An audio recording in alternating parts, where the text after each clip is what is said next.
Imagine being 17 years old, marrying one of the wealthiest men in England, becoming an instant celebrity whose fashion choices make headlines across Europe, and then discovering that your husband is emotionally unavailable, your best friend is sleeping with him, and you're expected to just accept it, all while maintaining perfect composure in public, producing an air and pretending that this bizarre arrangement is completely normal. That was Georgiana Spencer's life.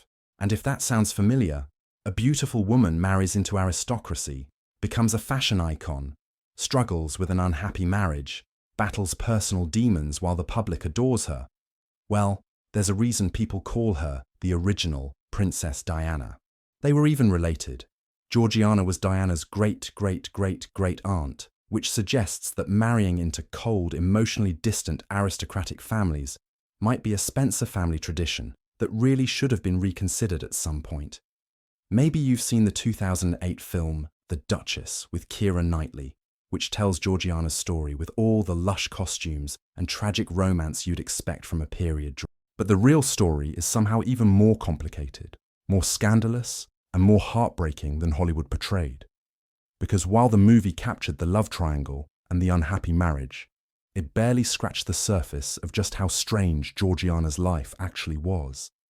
If you're watching with tired eyes and an overthinking mind, this story is for you. If you really enjoy these bedtime journeys through history, please like this video, subscribe, and tell me in the comments where you're listening from. I always love knowing where these stories are keeping you company. Tonight, we're meeting a woman who was famous before fame was really a thing, who became a celebrity in an era when the concept barely existed, who lived in a ménage à trois that scandalized even jaded Georgian society, and who battled addiction, crippling debt, and the constant pressure to be perfect while everything in her personal life was falling apart. This is the story of Georgiana Spencer, Duchess of Devonshire.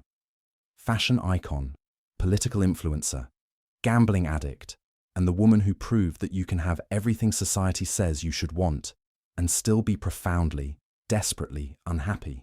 Georgiana Spencer was born on June 7, 1757, at Althorpe, the Spencer family estate in Northamptonshire, into exactly the kind of circumstances that Victorian novels would later romanticize, and modern people would recognize as deeply dysfunctional.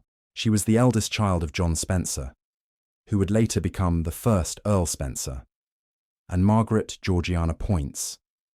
And from the moment she entered the world, she was essentially a very expensive, very important project. In aristocratic families of the 18th century, children weren't primarily people. They were investments, future marriage material, walking advertisements for the family's wealth and breeding.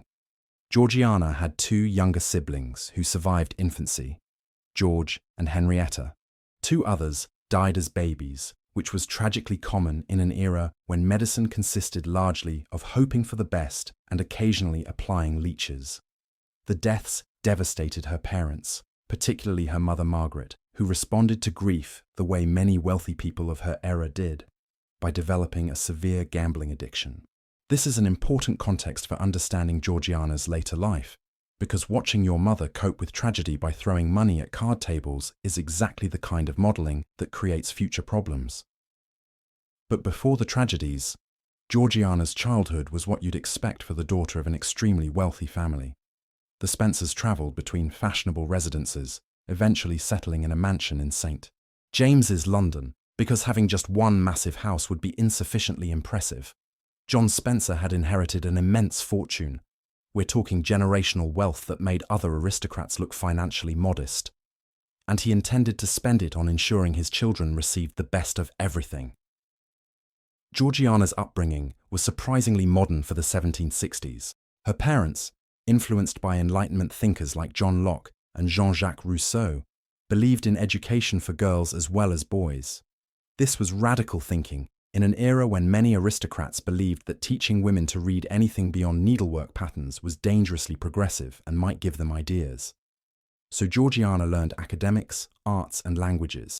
She was taught to be cultured, educated, articulate, all qualities that would make her an ornament to whichever aristocratic family she eventually married into. Because that was the point of all this education. Not to make her independent or give her options, but to make her a more valuable marriage prospect. Her mother, Margaret, was particularly focused on court etiquette, drilling into Georgiana the importance of proper behavior, correct form, perfect presentation. Every interaction was a performance, every social occasion a test. This constant emphasis on pleasing others, on being perfect, on never making mistakes, created in Georgiana an eagerness to please that would define her entire life, and ultimately destroy her peace of mind. The intense focus on external validation came with a cost. Georgiana developed what we now recognize as anxiety and a desperate need for attention and approval. When you're raised to believe that your value lies entirely in how others perceive you, you become dependent on that perception for your sense of self-worth. It's a trap that wealthy families have been setting for their daughters for centuries, and Georgiana walked right into it. Her father, John, had a violent temper, which added another layer of dysfunction to the family dynamic. Georgiana learned to fear his outbursts, to walk on eggshells, to constantly monitor her behavior to avoid triggering his anger. It's the kind of childhood that creates either rebels or people-pleasers, and Georgiana became the latter, always trying to smooth things over, always attempting to make everyone happy, always terrified of disapproval. When Georgiana was still young, her parents decided to take a grand tour of Italy, as wealthy people did in the 18th century, when they wanted to look cultured and collect expensive art. They left their children behind because parenting in aristocratic families meant outsourcing the actual childcare to servants while maintaining theoretical authority from a distance. This abandonment, combined with the deaths of her younger siblings, her mother's descent into gambling addiction, and the general emotional coldness of aristocratic family life, created in Georgiana a profound hunger for genuine emotional connection. She wanted to be loved, really loved, not just valued for her breeding and beauty.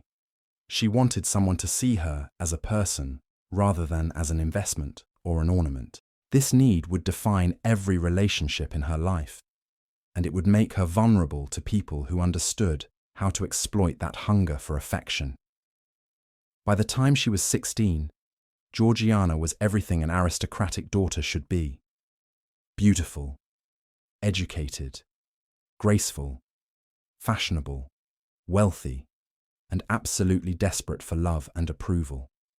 She was the perfect marriage prospect. She was also, though no one quite realized it yet, a disaster waiting to happen. Speculation about Georgiana's marriage began when she was 16, which sounds horrifying to modern sensibilities, but was actually considered waiting a bit in 18th century aristocratic circles. Girls were often married off at 14 or 15, so 16 was practically old maidhood. Georgiana had everything the marriage market valued. She was wealthy, graceful, educated, and fashionable. She was also, by all contemporary accounts, genuinely lovely. Not just physically beautiful, but also warm, charming, able to make people feel heard and valued in conversation. These weren't just nice qualities to have. They were marketable assets in a world where marriages were business transactions dressed up in romantic language.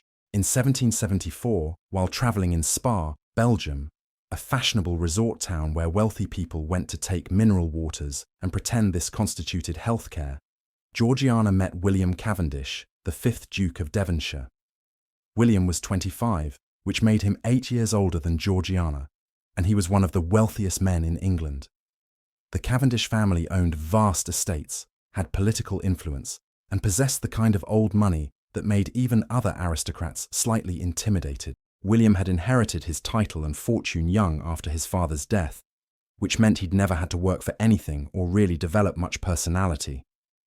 He'd lost his mother early in life and had been raised by a distant alcoholic father, which had shaped him into exactly the kind of emotionally unavailable man who should never marry anyone, let alone a warm, affectionate teenager desperate for connection. William was reserved, quiet, intelligent in a detached sort of way, and completely uninterested in the social niceties that made aristocratic life function. He didn't like dancing. He didn't enjoy social occasions. He preferred spending evenings at Brooks, his gentleman's club, gambling and drinking with other aristocratic men, who'd also been raised to believe that emotional expression was weakness, and that wives were primarily for producing heirs. Georgiana, meeting this wealthy, titled, quiet man, completely misinterpreted his withdrawn nature. She thought he was deep, sensitive, perhaps just shy. She projected onto his silence all the romantic qualities she wanted in a husband. It's the classic mistake of thinking that someone's emotional unavailability is actually mysterious depth, a mistake people still make today when they confuse someone being distant with them being intriguingly complex. Her parents approved of the match immediately, because of course they did. William was a duke. He was wealthy beyond measure. He was from one of England's most prestigious families. The fact that he had all the emotional warmth of a particularly cold fish was irrelevant. Marriage wasn't about happiness. It was about alliance, status, and producing legitimate heirs. The marriage was agreed upon in spring 1774, and the wedding took place on June 7th, 1774, Georgiana's 17th birthday, at Wimbledon Parish Church. Imagine that. Your birthday present is marrying a man you barely know, leaving your family, and taking on the responsibilities of being a duchess before you're old enough to have any real understanding of what you're agreeing to. The wedding itself was presumably beautiful, expensive, and completely beside the point. What mattered was what came after. Georgiana moving into Devonshire House, the massive Cavendish London residence, and discovering that she'd just made the biggest mistake of her life. Her parents, even after she was married, continued to exert emotional control through constant letters. Margaret, in particular, was relentless in her criticism, constantly chastising Georgiana for her faults, speaking too freely, laughing too loudly, being too friendly, not being dignified enough. The message was clear. Even as a married duchess, Georgiana still wasn't good enough, still needed to try harder, still had to earn approval. William, meanwhile, provided approximately zero emotional support or attention.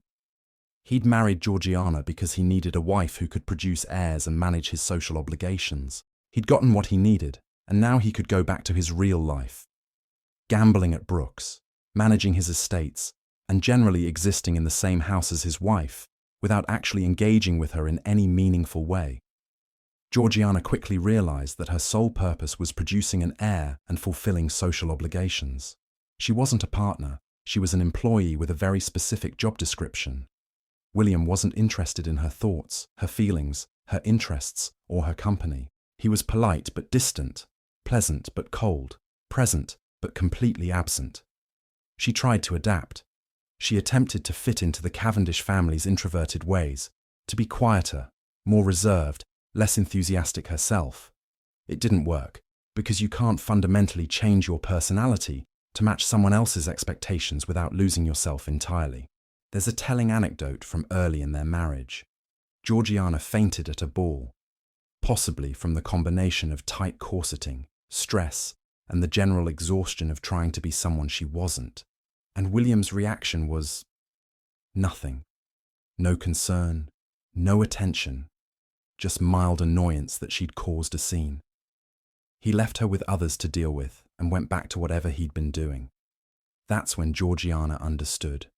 She was alone in this marriage. She could faint, cry, plead for attention, and William would remain exactly as he was, distant, cold, fundamentally uninterested in her as a person. So she did what people do when their marriages are loveless and they're desperate for connection. She looked elsewhere. Unable to find emotional connection in her marriage, Georgiana turned to the one place that would give her the attention she craved: fashionable high society. And high society welcomed her with open arms, because Georgiana had something rare and valuable. She was genuine. In a world where everyone was performing, where every interaction was calculated, where sincerity was considered almost vulgar, Georgiana was natural, warm, engaging. She had real conversational skills, an ability to make people feel heard and valued, a gift for putting others at ease. She became instantly popular, which was both wonderful and dangerous. The attention felt good, filled some of the emptiness left by William's indifference, validated her in ways her marriage never could. But it also fed into her desperate need for approval, creating a cycle where she needed more and more external validation to feel okay. Her behavior sometimes verged on hysterical, probably a combination of eagerness, self-consciousness, and the stress of constantly performing. She laughed too loudly, talked too much, drank too heavily at social occasions. There are accounts of her becoming embarrassingly drunk at parties, leading to incidents that made the gossip rounds and prompted more disapproving letters from her mother. Margaret's constant reprimands only made things worse. Georgiana was caught between her husband's indifference and her mother's criticism, unable to please either of them, increasingly anxious and desperate for any form of positive attention. She found distraction through frivolities, especially fashion. And this is where Georgiana's story becomes genuinely interesting, because she didn't just follow fashion, she created it. She pioneered hairstyles that were 3 feet high, elaborate constructions that required hours to build and were decorated with everything from ribbons to flowers to, famously, ostrich feathers. These weren't subtle style choices. They were architectural achievements that made a statement every time she entered a room. Modern influencers, with their carefully curated Instagram aesthetics, have nothing on Georgiana's commitment to being visually spectacular. The newspapers loved her. In an era before modern celebrity culture existed, Georgiana essentially invented it. Papers discovered that putting stories about her on the front page boosted sales. Every outfit she wore, every party she attended, every slightly scandalous moment became news. She was the 18th century's first tabloid sensation, and she leaned into it. She enjoyed the attention and played up to the papers, understanding instinctively what modern celebrities learn through expensive PR teams. That fame is a form of power, that attention is currency, that if you're going to be watched anyway, you might as well control the narrative. But fame in the 18th century came without any of the support structures or understanding we have today. There was no concept of privacy, no protection from intrusion, no recognition that constant public scrutiny might be damaging. Georgiana was famous, and that meant everything about her life was public property. The downside of this constant attention became clear in 1774 when she suffered a miscarriage. This should have been a private tragedy, a moment of grief shared only with those closest to her. Instead, it was public knowledge, discussed in newspapers and drawing rooms across London, turned into entertainment for people who'd never met her. Her parents, concerned about the excesses of London life, by which they meant Georgiana's drinking, her frantic social activity, her increasingly desperate attempts to fill the void in her life with parties and attention, decided she needed to leave London. They arranged a trip to Spa, the Belgian resort town, where she'd met William, as if taking her away from the scene of her unhappiness would somehow fix the fundamental problems in her life. While travelling, Georgiana visited Versailles, where she met Marie Antoinette and the Duchess de Polignac. This friendship would later seem prophetic, as both women would become infamous for their extravagance. Both would be destroyed by their inability to manage money, and both would serve as symbols of aristocratic excess in eras when such excess was becoming increasingly unacceptable. But in the moment, Georgiana just found kindred spirits, other women trapped in gilded cages, playing prescribed roles, desperately seeking genuine connection in a world built on performance and pretense. In April 1776, Georgiana suffered her second miscarriage. The pressure to produce an heir was enormous, and each failure felt like a personal deficiency, another way she was letting everyone down. William remained distant, offering no comfort or support, treating her reproductive challenges as an inconvenient delay in getting what he'd married her for. It was around this time that Georgiana's gambling habit intensified, leading to enormous debts that would haunt her for the rest of her life. Gambling was endemic among the Georgian aristocracy. Everyone did it. Men at their clubs, women at private card parties, entire fortunes wagered on games of chance. But Georgiana, with her addictive personality, her desperate need for excitement, and her mother's example of using gambling to cope with emotional pain, took it to extremes. She accumulated debts that were staggering even by aristocratic standards. Thousands of pounds, equivalent to millions today, lost at card tables, while she chased the temporary high of winning, the brief distraction from her unhappy life. She was terrified to tell William. Despite his vast wealth, despite the fact that he gambled heavily himself, she knew his reaction would be cold disapproval, another confirmation that she was a disappointment. So she did what people with addiction and shame do. She hid it, hoping somehow the problem would resolve itself, digging herself deeper into debt while the interest compounded. Eventually, she confided in her parents, who paid her debts, while also insisting she tell William, because they understood that hiding this from him would only make things worse. When she finally confessed, William's reaction was nothing. Not anger, not concern, just a kind of unnerving lack of response. He paid what needed to be paid and went back to ignoring her. This should have been a relief, but Georgiana's mother Margaret was horrified by the secrecy, by Georgiana's willingness to hide such a significant problem. More disapproving letters followed, more criticism, more messages that Georgiana was fundamentally flawed and needed to do better. In 1777, Georgiana formed an intense friendship with Mary Graham, a relationship that may have been romantic or may have simply been the kind of deeply emotional female friendship that was common in the 18th century and that modern people struggle to categorize. Their letters to each other were passionate, effusive, full of declarations that read as romantic love by today's standards. Whether this was actually a sexual relationship or just the acceptable expression of close female friendship in an era when women were expected to find emotional fulfillment with each other, since their husbands certainly weren't providing it, is unclear. What is clear is that Georgiana worried about gossip, about the letters being read by maids, about what people might think. Her friendships with French aristocrats had exposed her to more open displays of affection, and she was navigating a society that had very specific, very rigid rules about acceptable behavior, rules that she kept running up against. In 1778, France entered the American Revolutionary War, and William, in his capacity as a duke with political responsibilities, helped arrange a voluntary militia.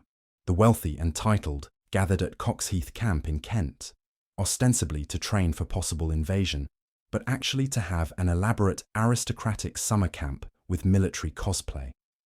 Georgiana was present at the camp, living in an ostentatious tent that was less military encampment and more luxury hotel with canvas walls. The soldiers initially welcomed the aristocratic spectators, but their tolerance wore thin as it became clear that the wealthy were treating the whole thing as entertainment, while actual soldiers dealt with actual military concerns.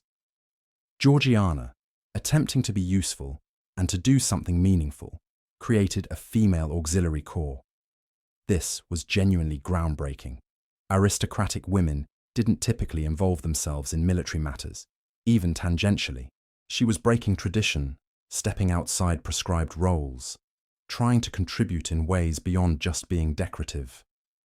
But any sense of pride or accomplishment was shattered when Georgiana discovered that William was having an affair with another noble. Her parents had to intervene to end the relationship, which must have been humiliating for everyone involved.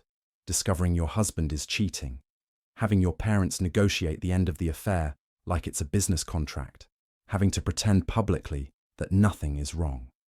Then came an even more devastating discovery. William had an illegitimate daughter, Charlotte Williams, born from an affair with Charlotte Spencer before his marriage to Georgiana. The child was about 4 years old, being raised quietly elsewhere, a secret that William had successfully kept until circumstances forced him to acknowledge her existence. In a move that shows both Georgiana's genuine kindness and her desperate need to be needed, she agreed to raise Charlotte as her own. She welcomed the child into Devonshire House, treated her with affection and care, and gave her the education and advantages of a legitimate daughter. This decision was characteristically generous and characteristically self-destructive. Georgiana couldn't have her husband's love, couldn't produce the heir he wanted, couldn't seem to do anything right, but she could be kind to this innocent child, could prove that she was good and loving, even if she was unlovable to William. Her mother Margaret was furious about Charlotte's presence, seeing it as yet another humiliation, another way Georgiana was failing to maintain proper dignity. But Georgiana held firm. She would raise Charlotte, and she would do it with grace.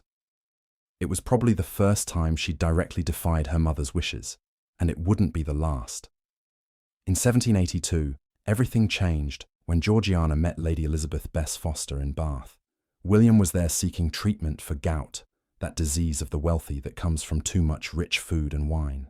Georgiana was there seeking treatment for infertility, having suffered 2 more miscarriages and becoming increasingly desperate to produce the heir that would secure her position and maybe, possibly, finally earn William's approval. Elizabeth Foster was perfect. Not in the sense of being actually perfect, but perfect for the role she would play in destroying whatever remained of Georgiana's happiness, while also becoming one of the most important people in her life. Elizabeth was recently separated from her husband, John Foster, who'd been abusive and unsupportive. She was essentially destitute, dependent on the charity of friends and family, vulnerable in ways that made her both sympathetic and dangerous. She was opposite to Georgiana in looks. Where Georgiana was warm and vivacious, Elizabeth was cool and calculating, though she hid it well behind a facade of fragility. Elizabeth was also a genius at reading people and giving them what they needed. She saw Georgiana's loneliness, William's emotional distance, and understood immediately that there was an opportunity here. She presented herself as vulnerable, needing help, grateful for any kindness. She positioned herself as someone who could provide the emotional connection both Georgiana and William were lacking, though for very different reasons and in very different ways. Lord and Lady Spencer were horrified when they learned about Elizabeth's growing influence over their daughter. They understood what Georgiana, in her desperate loneliness, couldn't see. That Elizabeth was dangerous, manipulative, that this friendship would end badly. But their warnings only pushed Georgiana closer to Elizabeth. After years of her mother's constant criticism, Georgiana was tired of being told what to do, tired of being judged, tired of living under the weight of disapproval. If her parents didn't like Elizabeth, that was actually a point in Elizabeth's favour. The affair between Elizabeth and William began almost immediately, though exactly when is unclear. What is clear is that Elizabeth returned to Devonshire House, conveniently developed a cough that required care and attention, and settled in like she intended to stay forever. Georgiana was jealous of William's devotion to Elizabeth. She could see what was happening, spotted the red flags, understood on some level that Elizabeth was playing a game. But she was also drawn to Elizabeth, dependent on her friendship, caught in a situation where her best friend was sleeping with her husband and she couldn't bring herself to end either relationship. Elizabeth and William spent increasing amounts of time together, and Elizabeth, in a masterstroke of manipulation, made sure to give Georgiana plenty of attention when William wasn't around, maintaining the friendship, even as she was destroying Georgiana's marriage from the inside. In late 1782, Georgiana became pregnant again. This time, she made it past the dangerous early months. Elizabeth, perhaps sensing that her position might be threatened by Georgiana finally producing a child, left for France, taking young Charlotte with her as a governess. It was a strategic retreat, removing herself from the immediate situation while maintaining her connection to the family through Charlotte. Georgiana, despite everything, hoped for Elizabeth's return. She missed her friend. She needed that connection, even knowing what it cost her. On July 12, 1783, Georgiana gave birth to her first child, Lady Georgiana Dorothy Cavendish, called Little G. After 9 years of marriage, multiple miscarriages, and constant pressure, she'd finally produced a child. Her emotional reaction was intense. This baby represented everything she'd been working toward, proof that she wasn't completely failing, validation that she could do at least this one thing right. In a move that scandalized society, Georgiana insisted on breastfeeding her daughter herself. Aristocratic women didn't breastfeed. They hired wet nurses. Breastfeeding was considered common, something lower-class women did.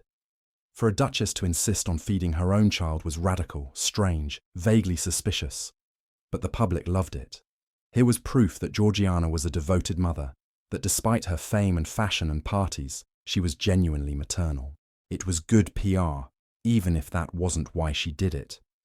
Meanwhile, Elizabeth was traveling in Italy, having sexual affairs with various men, enjoying her freedom while maintaining her connection to the Devonshires through letters and her role as Charlotte's governess. She returned in July 1784, leaving Charlotte in Paris and coming back to Devonshire House like she'd never left. Georgiana was suspicious, but welcomed her anyway, caught in that impossible bind of needing her friend, even while knowing she was also her rival. William and Elizabeth's affair restarted immediately, and then came the moment that pushed this situation from unhappy marriage with infidelity into actually insane. William managed to impregnate both Georgiana and Elizabeth at roughly the same time. Elizabeth, understanding that a pregnancy would expose the affair and potentially end her comfortable arrangement, reluctantly agreed to return to France to hide her condition. She would have the baby secretly, give it away, or make some arrangement, and return to resume her position in the household. Georgiana, meanwhile, dealing with her second pregnancy and the knowledge that her husband had impregnated her best friend, turned back to gambling. The debts accumulated again, enormous sums wagered and lost as she tried to find some escape from the reality of her life. On August 29, 1785, Georgiana gave birth to her second daughter, Lady Harriet Elizabeth Cavendish, called Hario. In Italy, Elizabeth secretly gave birth to William's daughter, Caroline Rosalie. Elizabeth arranged for the baby to be left with others, covering her tracks, ensuring the scandal stayed hidden. Then she came back to Devonshire House and settled in permanently. The strange ménage à trois was now fully established. Georgiana, William, and Elizabeth lived together in a situation that scandalized even jaded Georgian high society. Everyone knew, the gossip was endless, but the three of them maintained the arrangement anyway, because apparently this bizarre, painful situation was preferable to any alternative. Georgiana was fully aware of the sexual entanglement. She knew Elizabeth was sleeping with her husband. She probably also understood on some level that Elizabeth was using her, that the friendship was at least partially strategic. But Georgiana also had strong feelings for Elizabeth, whether romantic, platonic, or some complicated mix of both. She was caught between jealousy and affection, between resentment and dependence, trapped in a situation that was destroying her, but that she couldn't bring herself to leave. The rules of Georgian society were clear. Georgiana couldn't take a lover herself until she'd produced a male heir. So she was trapped in this triangle, watching her husband and best friend together, unable to seek comfort elsewhere, expected to just endure while maintaining perfect public composure. Finally, on May 21, 1790, after 17 years of marriage, Georgiana gave birth to a son, William George Spencer Cavendish, Marquis of Hartington. She'd done it. She'd produced the heir. Her primary purpose was fulfilled. And with that, according to the unspoken rules of aristocratic marriage, she was free to take a lover. She was 33 years old, had spent nearly half her life trapped in an unhappy marriage, and was finally, technically, free to seek affection elsewhere. But of course, Georgiana being Georgiana, she wouldn't be able to do this quietly or discreetly. She was constitutionally incapable of avoiding scandal. The next chapter of her life, involving her affair with Charles Grey, the birth of an illegitimate daughter, and her eventual exile from England, would prove that some people are simply destined for drama, no matter how much they might want peace. But that's a story for another night. Actually, no. Let's tell that story now, because it's too good to save for later. With the birth of her son securing her position and technically giving her the freedom to take a lover, Georgiana finally had the option to seek elsewhere what her marriage would never provide: genuine affection, passion, someone who actually wanted to be with her rather than just tolerating her presence. Enters Charles Grey, a rising young Whig politician who would later become Prime Minister, though that part comes much later, after this whole mess sorts itself out. Charles was everything William wasn't: passionate, articulate, interested in ideas and conversation, capable of expressing emotion without treating it like a personal weakness. He was also younger than Georgiana, ambitious, and probably not the most strategic choice for someone who'd spent her entire adult life being the subject of scandal. But Georgiana had never been good at strategic choices when it came to her heart.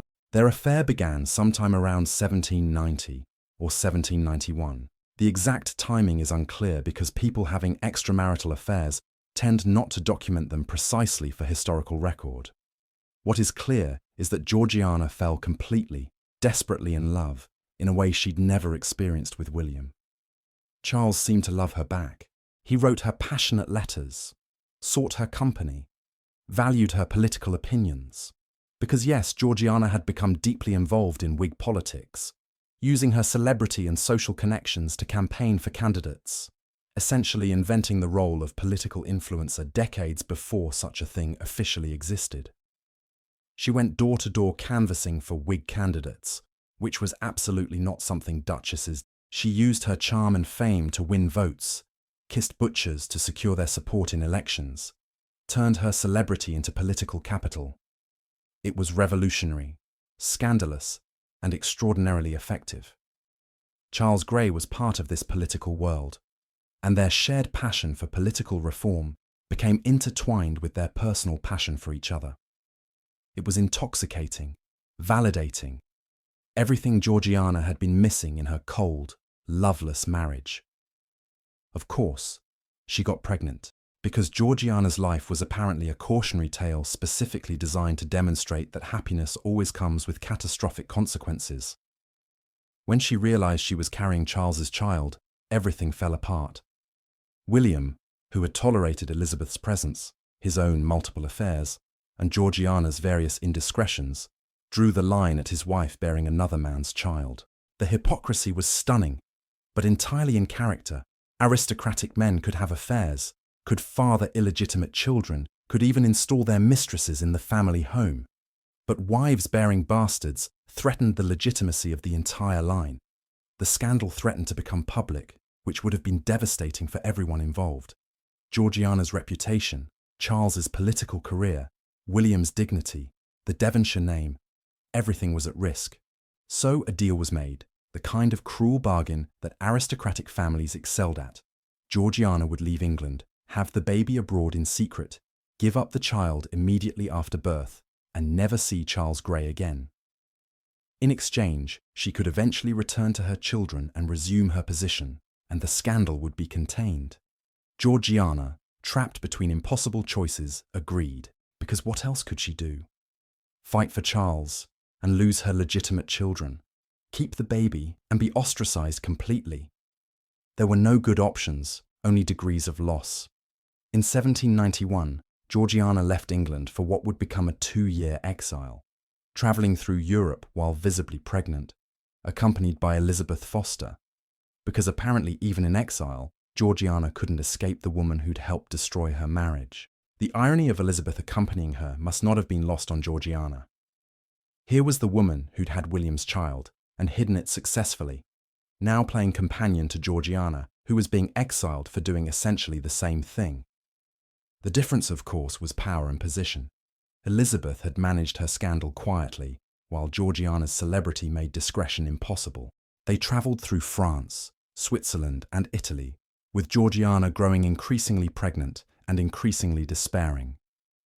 She wrote heartbroken letters to her mother, to her children, to William, begging for forgiveness, promising to be better, expressing her anguish at being separated from her legitimate children. The guilt was overwhelming. She'd finally found love, genuine passion, someone who wanted her for herself, and it was costing her everything that mattered. Her children were growing up without her. Her reputation was in tatters. Her debts, always present in the background, continued to accumulate because exile was expensive and gambling was always available as a distraction. On February 20th, 1792, in a village in the south of France, Georgiana gave birth to a daughter. She named her Eliza Courtney, though she would grow up believing her parents were Charles Grey's brother and sister-in-law, who agreed to raise her. Georgiana held her daughter briefly, then handed her away. She would never raise this child, never watch her grow, never have the relationship she'd hoped for. It was the price of her transgression, the cost of having loved someone other than her husband. The grief was devastating. She'd lost her lover and her child in one brutal bargain. And in exchange, she got what? The possibility of eventually returning to a loveless marriage and a household where her husband's mistress lived permanently. It was a terrible deal, but it was the only deal available.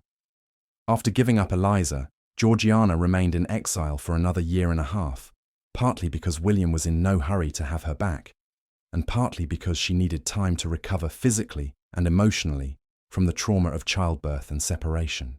She threw herself into gambling with renewed desperation, losing enormous sums, compounding her already catastrophic debts. The gambling served multiple purposes: distraction from grief, punishment for her perceived failures, and the faint hope that maybe she'd win big and solve at least one of her problems. She never won big. Addicts never do. Elizabeth stayed with her throughout the exile, providing companionship and probably reporting everything back to William. Their relationship remained complicated. Georgiana still needed Elizabeth's friendship, even while resenting her presence, still sought comfort from the woman who'd helped destroy her peace. Georgiana finally returned to England in 1793, 2 years after leaving. She came back to her children, to Devonshire House, to her position as Duchess, and to a life that looked much like the one she'd left, except now she carried the additional burden of grief for the child she'd lost. William accepted her back with his usual emotional distance. He didn't punish her overtly, didn't rage or recriminate. He simply resumed treating her with polite indifference, as if she'd been away on an extended holiday rather than exiled for bearing another man's child. Elizabeth was still there, of course, still playing her role as William's mistress and Georgiana's friend, still occupying that strange position in the household that everyone knew about and no one officially acknowledged. The ménage à trois continued, even more hollow now, even more obviously dysfunctional. Georgiana had tried to escape, had found love elsewhere, and had been punished so severely that she'd never dare try again. She was broken, compliant, no longer fighting the arrangement because fighting had cost her too much. Her children, little G, Harrio and Hart, were growing up in this bizarre household, watching their mother exist in this strange triangle with their father and Elizabeth. What this taught them about love, marriage and family is probably something they should have discussed with therapists, except therapy wouldn't be invented for another century. Georgiana resumed her social duties, her political campaigning, her role as fashion icon and celebrity. Externally, everything looked normal. She attended parties, hosted dinners, wore elaborate costumes, smiled for the public that still adored her. But something had broken inside her that couldn't be fixed. The gambling worsened, the debts mounted. She began experiencing health problems, headaches, pain in her eyes, general physical deterioration that suggested her body was giving out under the accumulated stress and trauma. She also began using laudanum, the opium-based painkiller that was widely available and widely abused in Georgian England. It helped with the physical pain and numbed the emotional pain, and like all her other coping mechanisms, it started as a solution and became a new problem. By the mid-1790s, Georgiana was managing multiple addictions, gambling, laudanum, alcohol, while maintaining her public persona, raising her children, enduring her loveless marriage, and carrying the secret grief of the daughter she'd given away. She was, by any reasonable standard, deeply unwell. But aristocratic women in the Georgian era weren't allowed to be unwell in ways that inconvenienced others. So she kept performing, kept smiling, kept being the Duchess of Devonshire, even as the role was killing her. Georgiana's gambling debts by the late 1790s had reached truly staggering proportions. We're talking tens of thousands of pounds, equivalent to millions today, owed to various creditors who were increasingly insistent about being paid. The problem with aristocratic debt was that it operated on a completely different system than regular debt. Creditors couldn't exactly send debt collectors to harass a duchess. Social convention protected her from the consequences that would have destroyed anyone of lower rank. But the debts were still real, still accumulating interest, still a constant source of stress. Georgiana tried various schemes to manage the situation. She borrowed from friends, juggled creditors, made partial payments to the most insistent while putting off others. She wrote begging letters to William, to her mother, to anyone who might help. She sold jewelry and possessions, though never enough to cover what she owed. The humiliation of constantly asking for money, of being perpetually in a financial crisis despite living in enormous wealth, was degrading. She was a duchess living in palaces, wearing expensive gowns, hosting elaborate parties, and she was desperately, catastrophically broke. Part of the problem was that Georgiana had no real concept of money management. She'd never had to live within a budget, never experienced consequences for overspending until the debts became too large to ignore. Gambling promised a quick solution. One big win could solve everything, which is exactly the lie that keeps addicts trapped in their addiction. Her creditors began threatening to make her debts public, which would have been catastrophic for her reputation and her position. The threat of scandal hung over her constantly, another weight added to the burden she was already carrying. William eventually paid substantial portions of her debt, not out of concern for Georgiana, but to protect the Devonshire name. He was cold about it, making clear that he was solving a problem rather than helping his wife, that she was once again proving herself to be a disappointment and a liability. Georgiana's mother Margaret also contributed money, though each payment came with lectures about responsibility, frugality, and Georgiana's fundamental character flaw. The message was always the same. This is your fault. You should have been better. Why can't you just be the person we need you to be? By the early 1800s, Georgiana's health was deteriorating rapidly. The eye pain that had plagued her for years was getting worse, eventually leading to the loss of sight in one eye. Doctors of the era, operating with medical knowledge that was primarily guesswork and superstition, could do nothing to help her. The headaches were constant and debilitating. She was using increasing amounts of laudanum to manage the pain, which created new problems as the addiction deepened. She was tired all the time, aged beyond her years, worn down by decades of stress, unhappiness, and physical neglect. Her children were growing up, preparing to leave or already gone. Little G would marry and have her own complicated life. Harry-O would become close to Elizabeth Foster in ways that must have been painful for Georgiana to watch.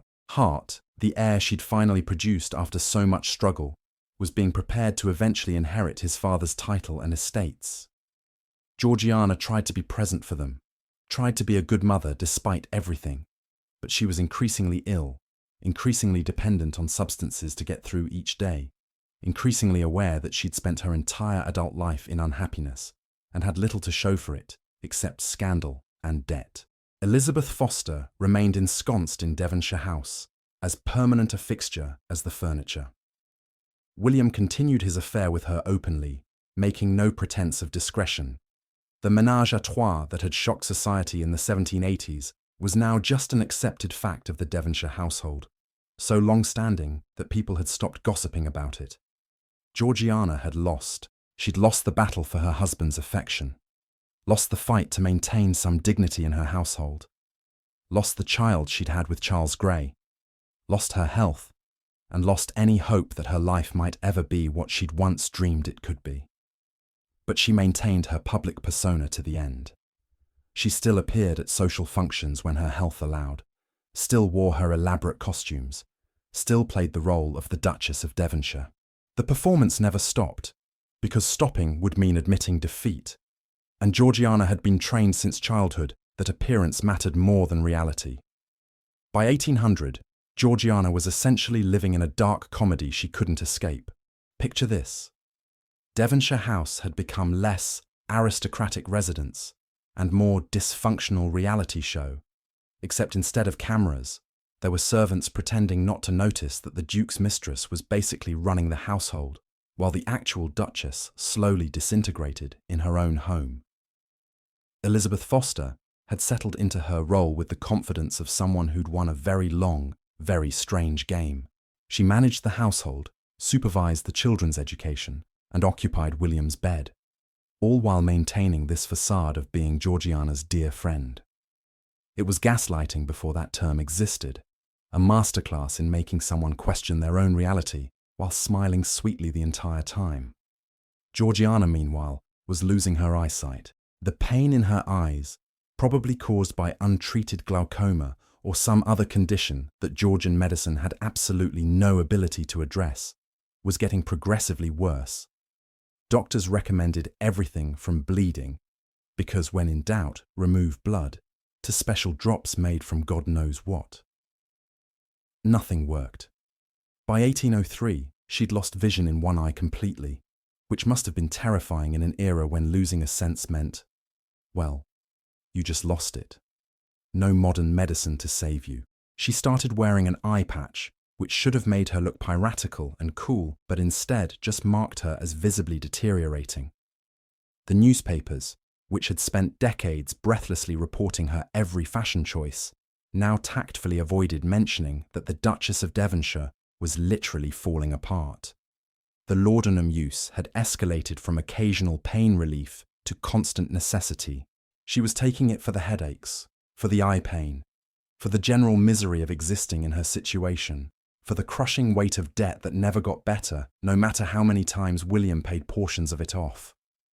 The drug made her drowsy, confused, detached from reality, which, honestly, might have been the only thing making her reality bearable. Her gambling had reached truly epic proportions of dysfunction. We're talking about a woman who would sit at card tables, barely able to see the cards, losing money she absolutely didn't have, while taking sips of laudanum-laced wine. If that doesn't paint a picture of someone who'd completely given up on trying to fix her life, I don't know what does. There's a particularly grim anecdote from around 1804. Georgiana apparently lost 3,000 tolons in a single night, again equivalent to an absolutely staggering sum today. And when confronted about it, she just laughed. Not a "this is funny" laugh, but that slightly unhinged laugh of someone who's realized that the numbers have become so absurd they've lost all meaning. What's another few £1,000s when you already owe hundreds of thousands? At that point, you might as well keep playing. Her children were grown or nearly grown by this point, which meant they were old enough to understand exactly how dysfunctional their home life was. Little G had married and escaped, probably with considerable relief. Hario was navigating the bizarre situation of having Elizabeth Foster as a sort of stepmother, but not really, while her actual mother deteriorated. And Hart, the precious heir she'd finally produced after so much suffering, was being groomed to inherit a dukedom, and hopefully not repeat any of his parents' mistakes, though given what he'd grown up watching, the odds weren't great.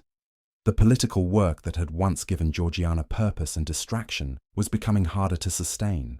She still cared about Whig politics, still tried to use her influence when she could, but she was increasingly ill, increasingly dependent on laudanum, increasingly just tired. Campaigning requires energy, and Georgiana was running on fumes.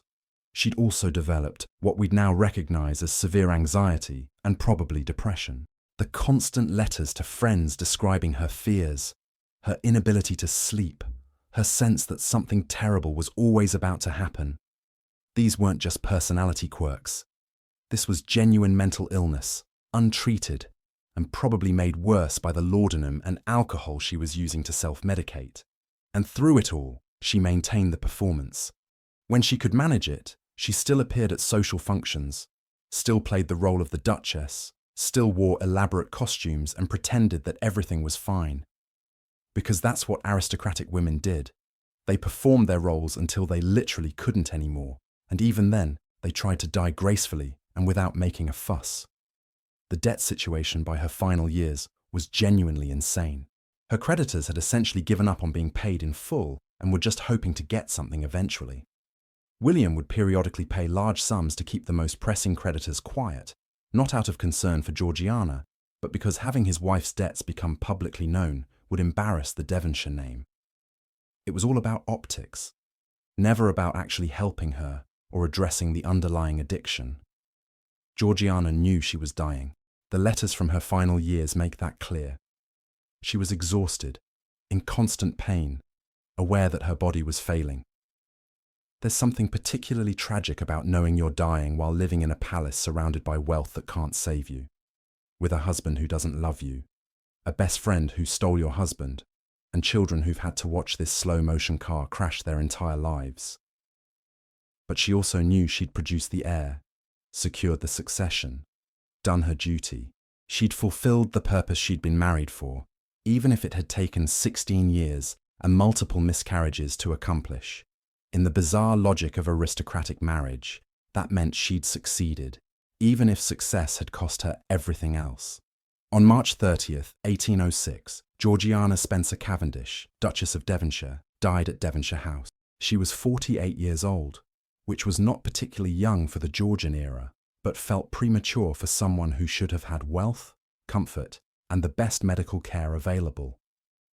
The official cause of death was listed as an abscess of the liver, though given her years of heavy drinking, laudanum use, and general physical breakdown, the actual cause was probably everything finally gave out at once. She died surrounded by her children, and presumably William and Elizabeth, though the historical record is tactfully vague about exactly who was present.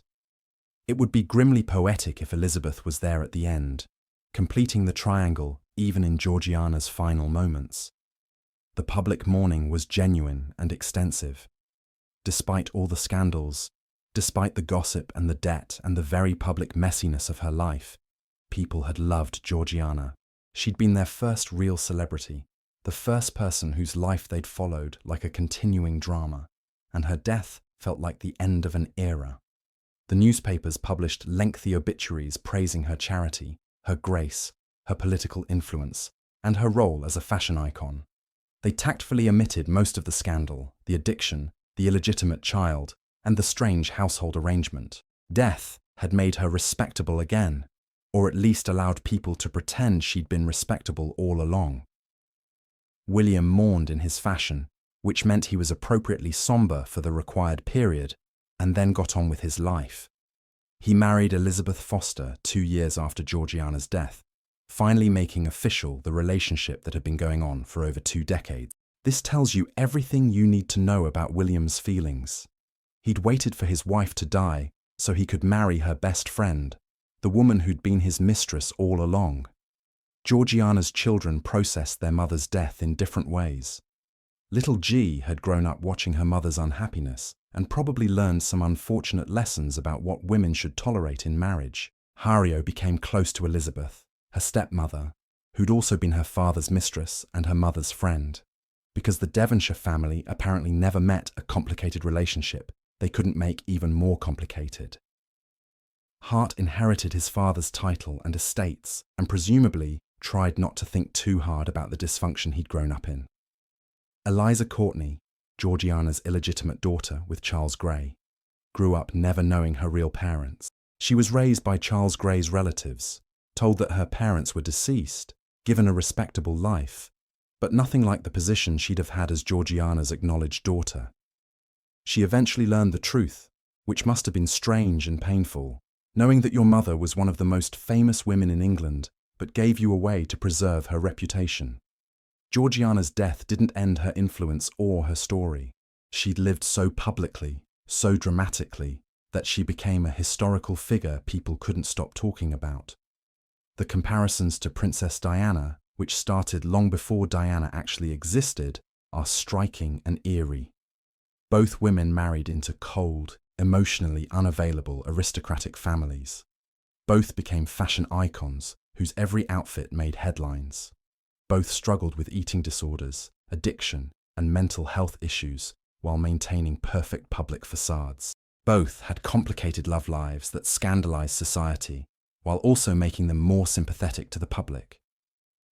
Both were adored by regular people while being treated poorly by the families they'd married into. The difference is that Diana lived in an era with media support, with therapy, with at least some cultural understanding that maybe women trapped in loveless marriages shouldn't just have to endure them silently. Georgiana had none of that. She had to navigate celebrity, addiction, and profound unhappiness with no framework for understanding what was happening to her or how to cope. So, that's Georgiana's story. The original celebrity. The woman who had everything except what she actually needed. She died at 48, and William married Elizabeth 2 years later, which really says it all. If you're still awake, listening in the quiet hours, subscribe for more fascinating stories of people who lived extraordinary lives in impossible times. Sometimes the best company for sleepless nights is knowing that centuries ago, someone else was also awake, wondering how their life became so strange. Sweet dreams, whenever they find you.